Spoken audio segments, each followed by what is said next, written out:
ସୁସ୍ଥ ଜୀବନ ଓଡ଼ିଶାରେ ଆଜି ଜାଣିବା କାଜୁ ବିଷୟରେ। କେଉଁମାନେ କେତେବେଳେ ଆଉ କେମିତି ଖାଇବେ? ଆୟୁର୍ବେଦ ଶାସ୍ତ୍ର ଅନୁସାରେ କାଜୁ ବାଦାମ ମଧୁର ବା ମିଠା, ଉଷ୍ଣ ପ୍ରକୃତିର, ଲଘୁ ବା ହାଲକା ଏବଂ ବାତ ଓ କଫ ବ୍ୟକ୍ତିଙ୍କ ପାଇଁ ଉପକାରୀ। ଯେଉଁମାନଙ୍କର ଶରୀରର ତାପମାତ୍ରା କମ୍ ରହୁଛି, ଥଣ୍ଡା ରହୁଛି, ସେମାନେ କାଜୁ ବାଦାମ ଖାଇବା ଦ୍ୱାରା ସେମାନଙ୍କର ତାପମାତ୍ରା ବଢ଼ିଥାଏ ଏବଂ ନର୍ମାଲ ହୋଇଥାଏ। କାଜୁ ବାଦାମରେ magnesium, manganese, potassium, zinc, iron ଏବଂ ଭିଟାମିନ୍ ଇ ଥାଏ। 100 ଗ୍ରାମ କାଜୁରେ 47 ଗ୍ରାମ ଫ୍ୟାଟ୍ ଥାଏ, ଯାହାକି 47% ଅଟେ। ଏଥିରେ 553 କ୍ୟାଲୋରି ଏବଂ 18 ଗ୍ରାମ ପ୍ରୋଟିନ୍ ଓ ଅଧିକ ଅକ୍ଜାଲେଟ୍ ମଧ୍ୟ ଥାଏ। ଜଣେ ସାଧାରଣ ବ୍ୟକ୍ତି ଆବଶ୍ୟକତା ଠାରୁ ଅଧିକ କାଜୁ ବାଦାମ ଖାଇବା ଦ୍ୱାରା ହାର୍ଟ ଏବଂ କିଡନୀ ଉପରେ ପ୍ରେସର ପଡ଼ିଥାଏ। ନିଶ୍ଚିତ ଭାବରେ ଏଥିରେ ଫ୍ୟାଟ୍ ଅଂଶ ଅଧିକା ଥିବାରୁ ହାର୍ଟ ପାଇଁ ଏହା କ୍ଷତିକାରୀ ହୋଇଥାଏ। ଯଦି ଏହା ଖାଇବା ଦ୍ୱାରା ଆପଣଙ୍କ ଦେହରେ କୌଣସି ପ୍ରକାର ଆଲର୍ଜି ବା କୁଣ୍ଡେଇ ହେଉଛି, ତାହେଲେ ଏହାକୁ ବନ୍ଦ କରନ୍ତୁ।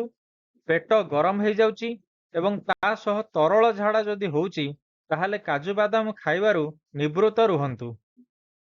ଯେଉଁମାନେ ପତଳା ବ୍ୟକ୍ତି ଏବଂ ଓଜନ ବଢ଼ାଇବାକୁ ଚାହୁଁଛନ୍ତି, ବଡି ବିଲ୍ଡିଂ କରିବାକୁ ଚାହୁଁଛନ୍ତି, ମାଂସପେଶୀକୁ ତିଆରି କରି ତାକୁ ସୁଦୃଢ଼ କରିବାକୁ ଚାହୁଁଛନ୍ତି, ସେମାନେ କାଜୁ ବାଦାମ ଖାଇପାରନ୍ତି। ଖଜୁରୀ, ବାଦାମ, ଘିଅ ବା କ୍ଷୀର ସହିତ କାଜୁ ବାଦାମ ମିଶେଇ ସେମାନେ ଖାଇପାରିବେ। କାଜୁ ଧାତୁ ବର୍ଦ୍ଧକ ରୂପେ ଆମ ଶରୀରରେ କାର୍ଯ୍ୟ କରିଥାଏ। ଆସନ୍ତୁ ଜାଣିବା କାଜୁ ଖାଇବାର ଆଉ କେତେଗୁଡ଼ିଏ ଲାଭ ବିଷୟରେ। ଯଦି ଦୀର୍ଘ ଦିନର ଜ୍ୱର ରହୁଛି, କୌଣସି ବ୍ୟକ୍ତିର ଶରୀରରେ ବାରମ୍ବାର ଜ୍ୱର ଆସୁଛି, ତାପମାତ୍ରା ବଢ଼ିଯାଉଛି, ତାହେଲେ କାଜୁ ସହିତ ଘିଅ ମିଶାଇ ଖାଇବା ଦ୍ୱାରା ତା ଶରୀର ଜ୍ୱରମୁକ୍ତ ହୋଇଥାଏ। ଏହାଛଡ଼ା କାଜୁର ସେବନ ପେଟର କୃମିକୁ ମାରିଥାଏ। ଦୁର୍ଘଟଣା ପରେ ଦେହର କ୍ଷତ ଭଲ କରେ। ଅଗ୍ନିମାନ୍ଦ୍ୟ ଥିବା ବ୍ୟକ୍ତି, ଯେଉଁମାନଙ୍କ ପେଟରେ ଜଠରାଗ୍ନି କମ୍, ଖାଦ୍ୟ ଠିକ୍ରେ ହଜମ ହେଉନି, ସେମାନେ କାଜୁ ଖାଇପାରିବେ। ଦେହରେ ଧଳା ଛଉ ବା ଲ୍ୟୁକୋଡର୍ମା ଥିଲେ କାଜୁ ଖାଇବା ଦ୍ୱାରା ଏଥିରେ ଥିବା ଭିଟାମିନ୍ ଇ ଧୀରେ ଧୀରେ ସେ ଧଳା ଛଉଗୁଡ଼ିକୁ ଦୂର କରିବାରେ ସାହାଯ୍ୟ କରିଥାଏ। ଏହାଛଡ଼ା ମହିଳାମାନଙ୍କ କ୍ଷେତ୍ରରେ ମାସିକ ଧର୍ମର ଅନିୟମିତତା ଓ ପୀଡ଼ାଜନିତ ସମସ୍ୟା ମଧ୍ୟ କାଜୁ ଖାଇବା ଦ୍ୱାରା ଦୂର ହୋଇଥାଏ।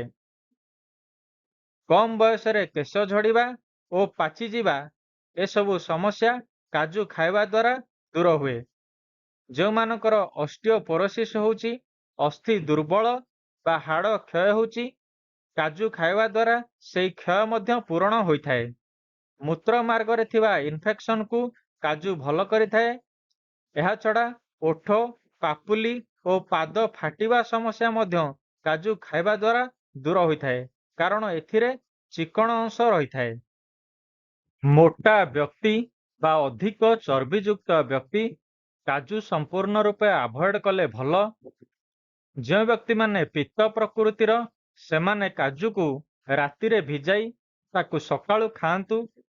ଜଣେ ସାଧାରଣ ବ୍ୟକ୍ତି ଦୈନିକ 10ରୁ 20 ଗ୍ରାମ ବା 5ରୁ 8ଟି କାଜୁ ଖାଇପାରିବେ। ଯଦି ଆପଣ କୌଣସି ରୋଗରେ ପୀଡ଼ିତ ଏବଂ କାଜୁ ସେଥିପାଇଁ ଔଷଧ ରୂପେ ଖାଉଛନ୍ତି, ସେହି ରୋଗ ଭଲ ହେବା ମାତ୍ରେ କାଜୁକୁ ଖାଇବା ବନ୍ଦ କରିଦିଅନ୍ତୁ। ଆଶା କରୁଛି କାଜୁ ବାଦାମ ବିଷୟରେ ଏ ଯେଉଁ ଛୋଟିଆ ଭିଡ଼ିଓଟି ଆପଣମାନଙ୍କୁ ନିଶ୍ଚିନ୍ତ ସାହାଯ୍ୟ କରିବ। ପୁଣି ଆସିବି ସ୍ୱାସ୍ଥ୍ୟ ସମ୍ବନ୍ଧୀୟ ଆହୁରି ଅନେକ ଗୁଡ଼ିଏ ଭିଡ଼ିଓ ଆଣି ଆପଣମାନଙ୍କ ପାଇଁ। ସେ ପର୍ଯ୍ୟନ୍ତ ବିଦାୟ ଦିଅନ୍ତୁ। ଧନ୍ୟବାଦ।